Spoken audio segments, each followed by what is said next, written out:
Thermochemistry. Energy. Energy is the capacity to do work or transfer heat. Work is the energy used to cause an object to move against a force. Heat is the energy used to cause the temperature of an object to increase. Kinetic energy is the energy of motion. The magnitude of kinetic energy equals 1/2 times the mass times the velocity squared. Kinetic energy increases as speed increases. An object possesses potential energy by virtue of its position relative to other objects. It is in essence the stored energy that arises from attractions and repulsions, i.e., gravitational potential energy due to Earth's gravity or elastic potential energy due to a spring being stretched or compressed. Electrostatic potential energy equals kappa times Q1 times Q2 divided by d. The attraction or repulsion experienced by two objects with charges Q1 and Q2 separated by a distance d. Kappa is the proportionality constant equals 8.99 times 10 to the 9 joule meters per coulomb squared. As distance approaches zero, or becomes infinitely close, the energy becomes infinitely large. As the distance becomes infinitely large, the energy is zero. The SI unit for energy is the joule. 1 joule equals 1 kilogram meter squared per second squared, is kilograms times meters per second times meters per second. A calorie abbreviated cal is defined as exactly 4.184 joules. The nutritional calorie with a capital C is equal to 1000 calories or 4.184 kilojoules. A system is the portion being singled out for study. Everything else is called the surroundings. Systems may be open,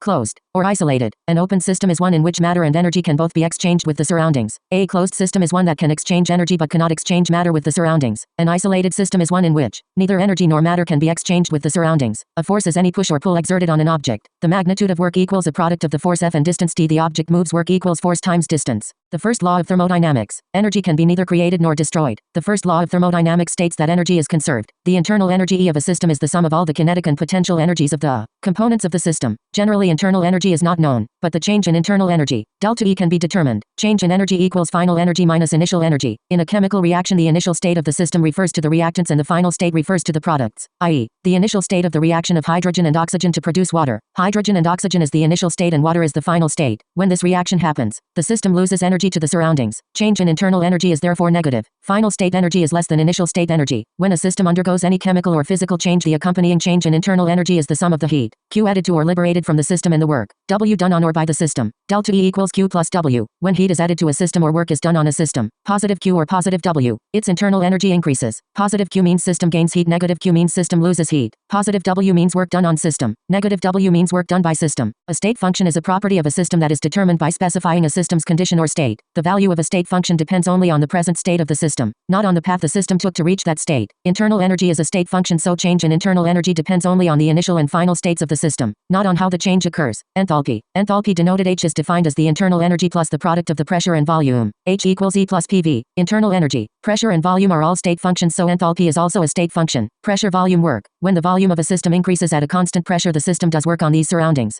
Work equals negative pressure times the change in volume. Negative because work is done by the system with positive change in V. Work is negative for expansion and positive for compression. Takes energy to compress the system. System absorbs energy via work. The units of pressure is usually atmospheres or atm. Volume is usually liters. Yielding work units of liter atmospheres. 1 liter atmosphere equals 101.3 joules. When a change occurs at constant pressure, the change in enthalpy, delta H, is given by the relationship delta H equals delta E plus P times delta V. Change in internal energy plus pressure times change in volume. Recall, change in internal energy equals heat added plus work done on, and negative P times delta V is work. So change in enthalpy equals heat plus work minus work, which equals heat. Change in enthalpy equals the heat gained or lost at constant pressure. When change in enthalpy is positive, the system gains heat, endothermic, and when delta H is negative, the system loses heat, exothermic. Enthalpies of reaction. The enthalpy change that accompanies a reaction is called either the enthalpy of reaction or the heat of reaction and is sometimes written delta H Rxn, where Rxn is commonly used to abbreviate reaction. Change in enthalpy equals enthalpy of products minus enthalpy of reactants, i.e. when 2 moles of hydrogen gas burn to form 2 moles of gaseous water at a constant pressure, the system releases 483.6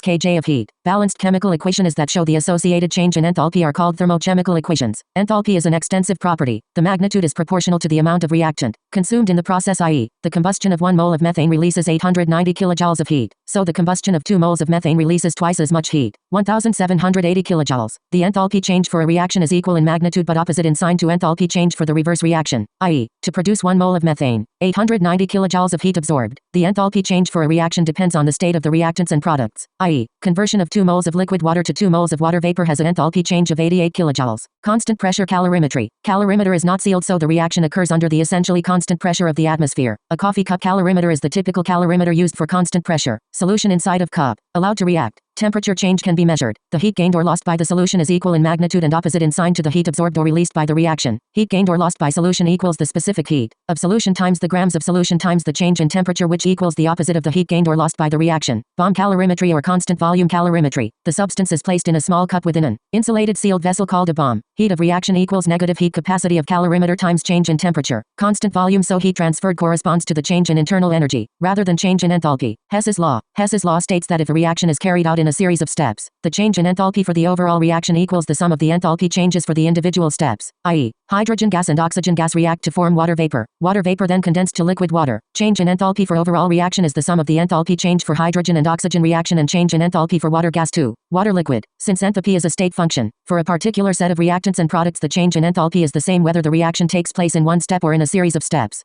Enthalpies of formation. The enthalpy change associated with the formation of a compound from its constituent elements is called the enthalpy of formation or heat of formation, denoted delta H with subscript F. The standard state of a substance is its pure form at atmospheric pressure 1 atmospheres and the temperature of interest, which is usually chosen to be 298 Kelvin or 25 degrees Celsius. The standard enthalpy change of a reaction is defined as the enthalpy change when all reactants and products are in their standard states, denoted delta H with a subscript F and superscript O. The standard enthalpy of formation of a compound is the change in enthalpy for the reaction that forms 1 mole of the compound from its elements with all substances in their standard states. If all elements are in standard state and they produce exactly 1 mole that is in standard state of the compound, then the enthalpy of formation is equal to the standard enthalpy of formation, i.e., the standard enthalpy of formation for ethanol C2H5O is the enthalpy change for the reaction 2 carbons in graphite form plus 3 hydrogen gas in standard diatomic state plus 1/2 oxygen 2 gas produces 1 mole liquid ethanol. Standard enthalpy of formation equals negative 277.7 kilojoules. Foods and fuels. The energy released when 1 gram of any substance is combusted is the fuel value of the substance, i.e., fuel value of carbohydrate is 17 kJ, bread is 12 kJ, hydrogen gas is 142 kilojoules. Carbs known as starches are decomposed into glucose C6H12O6. Glucose is soluble in blood, transported by blood where it reacts with oxygen, eventually producing carbon dioxide, gas and liquid water and energy. Fats also produce CO2 and water when metabolized, i.e., 2 moles of tristerin, C57H110O6 react with 163 moles of oxygen gas to produce 114 moles of CO2 and 110 moles of H2O. Fats are most efficient energy source with fuel value of 38 kJ per gram. The body uses these two reactions to maintain temperature. Notice one is exothermic and one in endothermic. Fuels. During the complete combustion of fuels, carbon is converted to carbon dioxide and hydrogen is converted to water, both of which have large negative enthalpies of formation. Consequently, the greater the percentage of carbon and hydrogen in the fuel, higher its fuel value. Coal, petroleum and natural gas, which are the world's major sources of energy, are known as fossil fuels. Natural gas consists of gaseous hydrocarbons, which are compounds of hydrogen and carbon. It contains primarily methane with small amounts of ethane, propane and butane. Natural gas burns with fewer byproducts and produces less CO2 than either petroleum or coal. Petroleum is a liquid composed of hundreds of compounds, mostly hydrocarbons, with some compounds of sulfur, nitrogen, and oxygen. Coal, which is solid, contains hydrocarbons of high molecular weight as well as compounds containing sulfur, oxygen and nitrogen. Fossil fuels release energy when combusted. Nuclear energy. Fusion. The combining of two atoms and fission, the splitting of an atom. Massive amounts of energy. But nuclear plants produce radiative waste products. Fossil fuels and nuclear energy are non-renewable sources of energy. They cannot be replenished as fast as they are being consumed. Some renewable energy sources include salarns from the sun, wind energy harnessed by windmills, geothermal energy by heat of earth, hydroelectric energy from moving water, biomass energy from crops. Methane gas reacts with water gas with heat to produce carbon monoxide gas and hydrogen gas. The hydrogen and carbon monoxide can be stored for later use. They react rapidly to form methane and water gases plus heat. Plants utilize solar energy in photosynthesis, the reaction in which the energy of sunlight is used to convert CO2 and water into carbohydrates and oxygen.